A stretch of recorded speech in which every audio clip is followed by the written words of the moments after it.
The air crackles with tension as Maya's group surrounds Anna. "We can help you with your first kiss," Maya whispers, her voice slick with false kindness. Anna's heart hammers, screaming no, but she's frozen by the pressure of their expectant eyes. The kiss isn't romantic, it's a violation, a claim of ownership. As the girls giggle and clap, Anna feels a piece of her spirit break.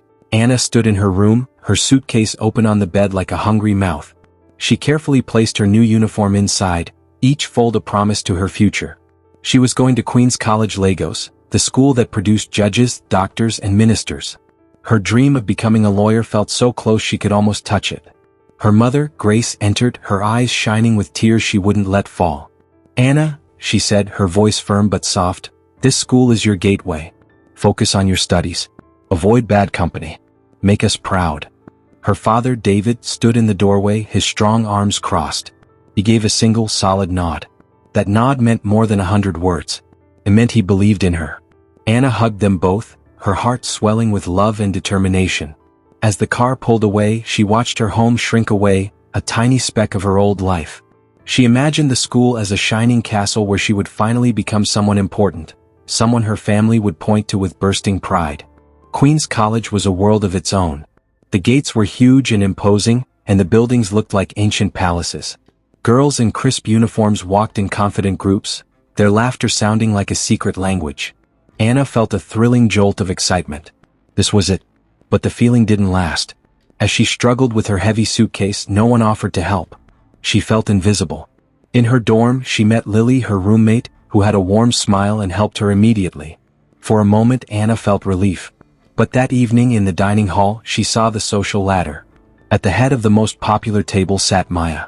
She was a final-year student, tall and beautiful, with a gaze that seemed to look right through you. She didn't just have friends, she had followers. Anna felt a cold knot of fear and a strange, powerful desire to be seen by her. Days turned into a lonely routine. Anna ate with Lily, but she constantly watched Maya's group, fascinated by their power. One day Maya herself walked over. "You're the new girl from the small town, right?" she said, her voice smooth.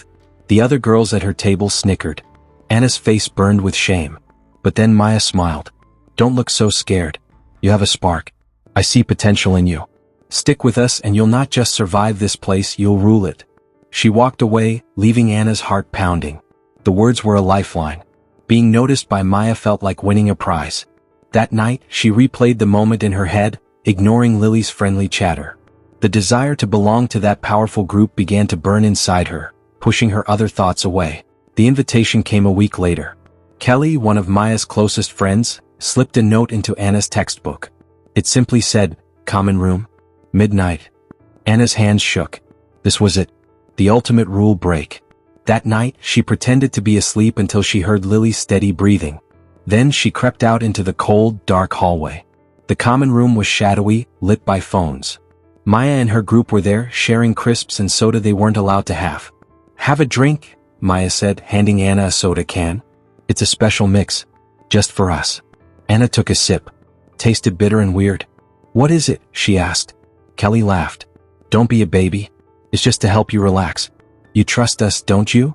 Seeing all their eyes on her, Anna nodded and drank it all, forcing a smile as the bitter liquid slid down her throat. Their approval felt warmer than the drink. The midnight meetings became regular. But the fun started to change. The conversations turned cruel, gossiping about teachers and other students in mean ways. Anna laughed along, afraid to be silent. Then they started asking her personal questions. "What's the worst thing you've ever done? Do you have a boyfriend back in your boring village?" Anna answered nervously, her laugh sounding fake. One night, Maya looked at her intensely. "To be truly one of us, you have to be completely honest. You have to show us you trust us. Have you ever kissed anyone?" The room went silent. Anna, feeling dizzy and trapped, whispered, "No." Maya's smile was sharp. "Everyone should have their first kiss. It's part of growing up. We can make it special for you." Anna's stomach twisted. This felt wrong. This felt dangerous. Before Anna could say anything, the girls moved closer, surrounding her on the couch. The air felt thick and hard to breathe.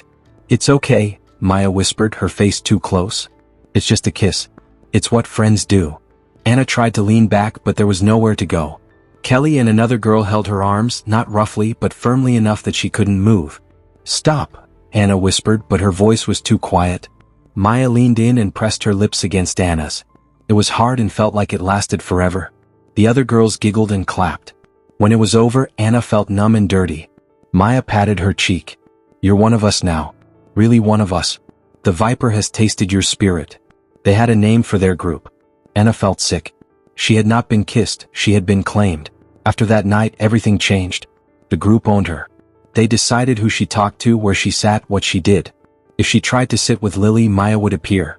Don't forget where you belong, she'd say sweetly, her eyes warning of consequences. They made her do their homework. They made her steal snacks from the kitchen for them.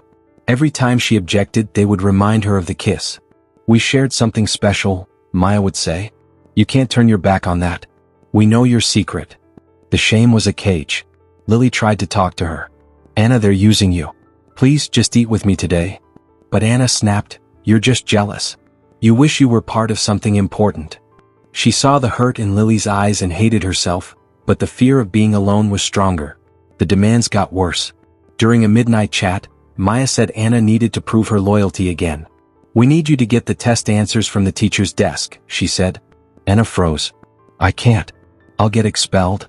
Kelly shook her head. If you get caught, you take the blame. You don't mention us. That's what loyalty means. That night, Anna, her heart hammering so loud she was sure it would wake the whole school, sneaked into the empty classroom. Her hands trembled as she photocopied the test. She felt like a criminal. She felt like she was losing herself. When she gave the copies to Maya, the girls praised her. You're so brave, they said. But their words felt like knives. She wasn't brave, she was terrified and trapped. The midterm holiday arrived. At home, Anna was a ghost. She pushed her food around her plate. She jumped at every sound. She spent hours locked in her room. Her mother, Grace, was frantic with worry. Anna, my love, please talk to me. I see the sadness in you. I see the fear. Whatever it is, I am on your side. But Anna just shook her head, tears welling in her eyes. You wouldn't understand, Mama.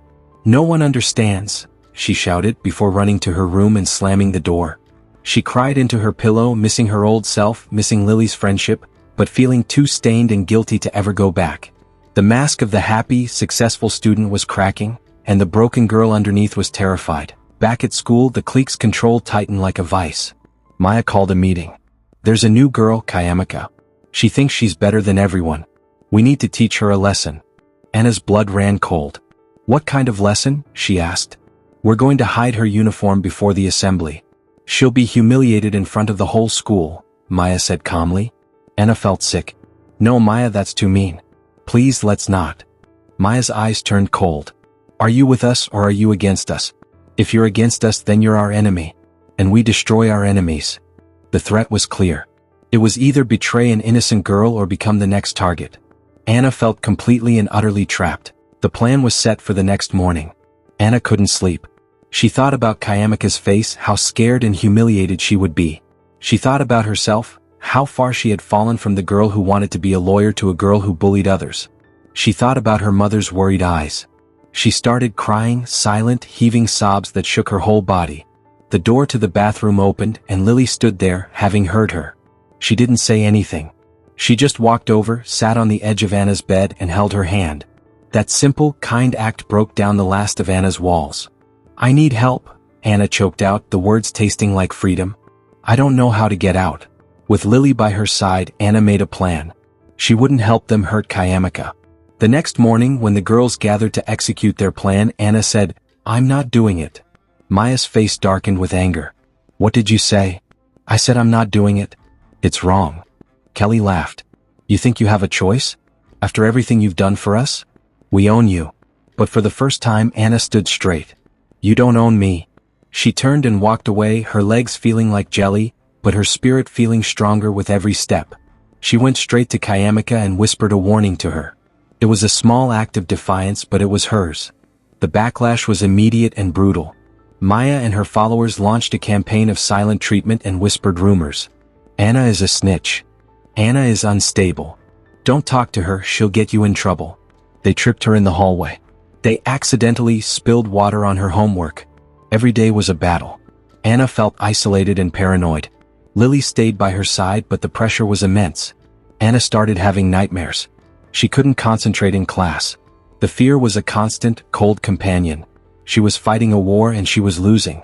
The cost of doing the right thing felt unbearably high. Meanwhile, Grace could no longer stand the distance. She drove to the school and demanded a meeting with the principal and counselor. She poured out her fears. The counselor exchanged a look with the principal. "Mrs. Adeyemi," the counselor said gently, "we have been gathering reports about a group led by Maya. We believe they are engaging in serious psychological abuse and coercion. Your daughter is not the first victim, but she might be the one who can help us stop it for good." Grace felt a terrifying mix of horror that her daughter had suffered so much, and relief that she was finally being heard. The school decided it was time to act. The school launched a formal investigation. Maya, Kelly, and the others were pulled from class and questioned separately. At first they denied everything. But the evidence from other scared juniors started to pile up. Anna was called to the principal's office to give her statement. With her parents and Lily waiting outside for support, she told the whole terrible story. She cried as she spoke about the kiss, the theft, the constant fear. It was the hardest thing she had ever done, but saying it out loud to adults who listened made the shame feel a little lighter. The truth was finally out. Maya and her core group were suspended, and it was made clear they would not be returning for their final exams. The school held an assembly about bullying and healthy friendships. The toxic cloud that had hung over the junior class began to lift. But for Anna, the damage was deep. The silence was better than the abuse, but she was a wreck. She jumped at slamming doors. She found it hard to look people in the eye. She felt raw and broken, like a piece of pottery that had been shattered and clumsily glued back together. The battle was over, but the war inside her was still raging. The healing began slowly. It started with Lily forcing her to go for a walk outside every day.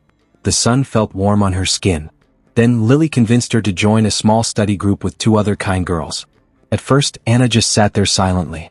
But one day someone asked for help with a math problem, and Anna knew the answer. She whispered it. The girl was genuinely grateful.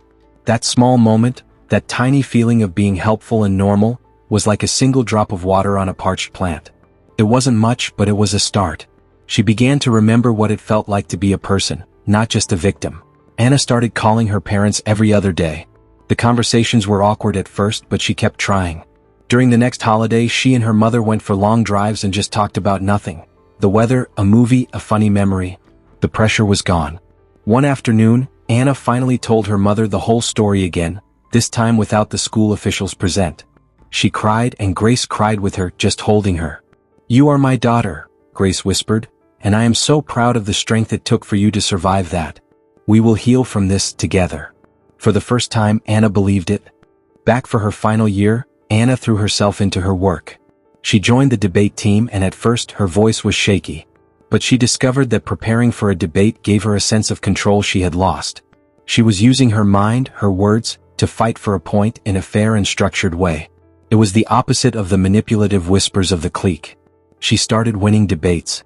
The applause felt different from the clique's forced approval. It was earned and real. She was slowly rebuilding her identity piece by piece, and it was an identity based on her own brains and courage, not on fear. On graduation day, Anna stood tall in her gown. She didn't just get her diploma, she received an award for resilience and contribution to the school community. As she looked at her parents in the crowd, she didn't just see pride, she saw shared relief and immense love. She looked over at Lily, her true friend, and smiled. The journey had been darker and harder than she ever imagined, but it had forged her into someone stronger. She was not the perfect, hopeful girl who had arrived. She was a young woman who had been broken and had put herself back together, with the help of love, into a wiser, kinder, and far more resilient person. She was ready for anything.